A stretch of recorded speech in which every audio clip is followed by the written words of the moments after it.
Coucou tout le monde, j'espère que vous allez bien. Je vous retrouve aujourd'hui avec une nouvelle recette, la recette des coques de macarons réalisée donc au Thermomix. Vous avez été nombreux à me demander cette recette, donc voilà, je vous ai filmé tout ça pour que vous puissiez la réussir pas à pas, obtenir une belle coque et une belle collerette.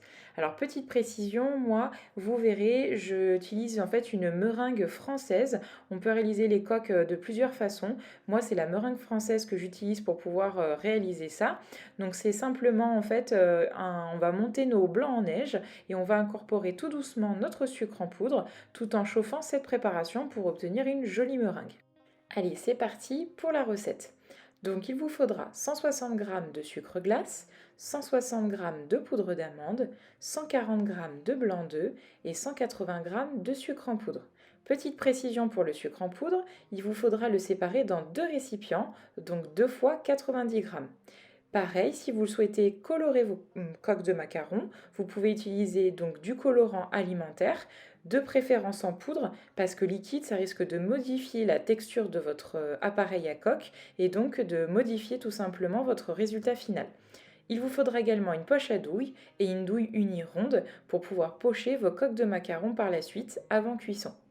Petite astuce, pour vos blancs d'œufs, très important, il faut qu'ils soient vieillis de la veille, c'est-à-dire qu'il va falloir casser vos blancs d'œufs et les réserver dans un tupperware fermé directement la 24 heures avant. Il ne faudra pas placer ce tupperware au réfrigérateur, il faut absolument que vos blancs d'œufs soient à température ambiante. C'est très important, ça permettra qu'ils montent plus facilement pour réaliser votre meringue et ainsi vous serez quasi sûr d'obtenir de belles coques. Donc détail très important, s'il vous pouvez réaliser ça la veille. Si jamais vous n'avez pas le temps, à ce moment-là, vous pouvez également, petite astuce, tout simplement casser vos blancs d'œufs, les réserver dans votre tupperware et immerger votre tupperware dans de l'eau chaude.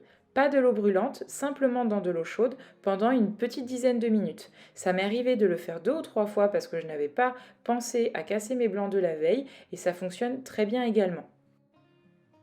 Dans un premier temps, on va faire notre temps pour temps, c'est-à-dire qu'on va verser notre sucre glace et notre poudre d'amande directement dans notre bol. Cela évitera en fait de tamiser notre poudre par la suite. Donc on referme le couvercle et on programme 10 secondes à vitesse 9. Ça va permettre d'obtenir quelque chose de très fin et ça nous évitera donc de tamiser cette préparation. Donc on racle bien les parois du bol et on réserve dans un saladier notre temps pour temps. Très important, après cette préparation, je vais nettoyer mon bol et je le nettoie soigneusement. Je le sèche correctement afin que je puisse monter mes blancs correctement. Donc là, je verse mes blancs d'œufs dans mon bol, j'y insère le fouet et je programme mon Thermomix 7 minutes, vitesse 3,5 et 37 degrés. Au bout d'une minute, je vais donc à 6 minutes exactement, je vais verser vraiment en pluie donc mon sucre en poudre. Là, vous verrez la vidéo un petit peu en accéléré. On verse tout doucement son sucre en poudre. Ensuite, on va verser son deuxième récipient de sucre en poudre à 5 minutes. Donc en fait, finalement, une minute supplémentaire après. Et on le verse tout doucement. Une fois que ça c'est fait, on attend simplement que le Thermomix ait terminé de réaliser la meringue.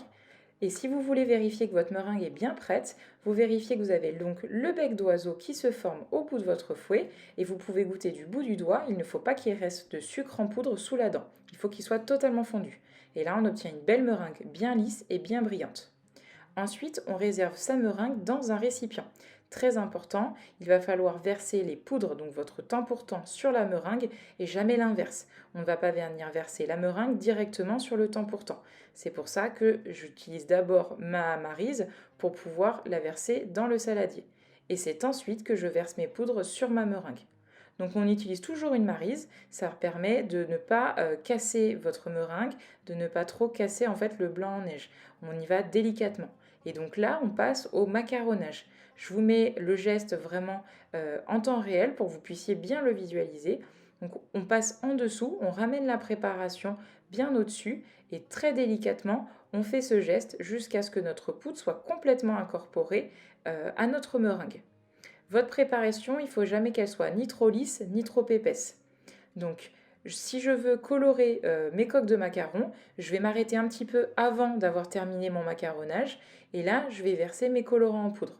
Et c'est seulement là que je reprends donc le macaronnage. Si vous versez au tout dernier moment vos colorants, le problème c'est que vous allez trop macaronner et que donc votre préparation sera trop liquide, trop difficile à pocher et donc vos coques ne vont pas monter, vous n'allez pas obtenir cette jolie collerette.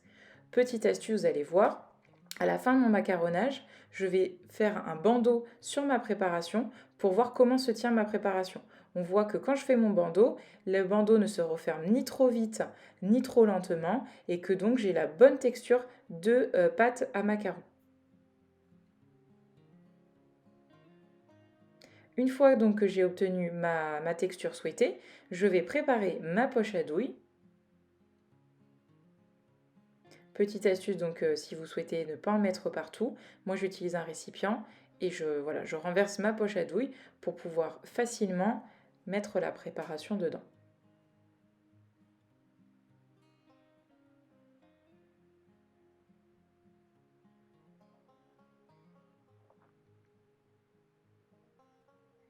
Une fois que ça c'est fait, on chasse bien donc la préparation au fond de notre poche à douille. Et là, on va préparer une plaque de cuisson sur lequel soit vous mettez une feuille de papier sulfurisé. Moi, j'ai un tapis cils plate sur lequel on a déjà les formes rondes du macaron qui sont dessinées. Si vous n'avez pas ça, pas d'inquiétude. Vous utilisez une feuille de papier sulfurisé sur lequel, moi je vous conseille pour avoir des coques régulières, mais sur lequel vous tracez vos cercles au préalable. Comme ça, vous serez bien régulière et vous pourrez former un beau macaron. Au niveau du pochage, c'est bien d'être complètement au-dessus donc, de votre plaque pour pouvoir pocher correctement. Il y a des personnes donc sur certaines recettes qui laissent croûter les coques de macarons. Moi, vous verrez, c'est pas le cas. J'obtiens quand même de belles coques. Donc voilà, il y a plusieurs façons de faire des coques de macarons. Moi, je ne les laisse pas croûter.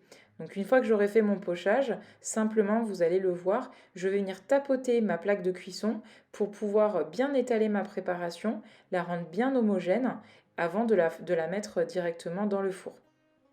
Au niveau du four, il faudra préchauffer votre four à 140 degrés et cuire vos coques entre 16 à 18 minutes. En fonction de votre four, en effet, il faudra plutôt 16 ou plutôt 18 minutes de cuisson. Vous allez le voir, à partir de 16 minutes de cuisson, vous regardez si votre coque elle se retire correctement, qu'elle ne reste pas attachée au tapis, c'est que c'est cuit. Sinon, n'hésitez pas à remettre par vague de 30 secondes dans votre four la cuisson jusqu'à ce qu'elle soit correctement cuite. Et voilà ce que l'on obtient après cuisson. Très important également, il ne faudra pas ouvrir la porte de votre four pendant la cuisson. Sinon, vous risquez de retirer toute l'humidité en fait, qu'il y a dans votre four et donc les coques ne monteront pas correctement. Voilà, on a une belle coque de macarons. Voilà, donc j'espère que cette recette vous aura plu, que ça vous permettra de vous réaliser aussi à votre tour de belles coques de macarons. Si c'est le cas, n'hésitez pas à me partager vos réalisations. J'adore toujours voir ce que vous faites grâce à mes recettes, c'est toujours plaisant. N'hésite pas également, si tu souhaites me soutenir, à t'abonner à ma chaîne, à liker, à commenter si vous avez des questions ou des remarques. Vous savez que je suis toujours là pour y répondre. À bientôt pour une nouvelle recette et puis si tu as envie de voir d'autres recettes, n'hésite pas à m'en suggérer en commentaire. À bientôt, ciao ciao!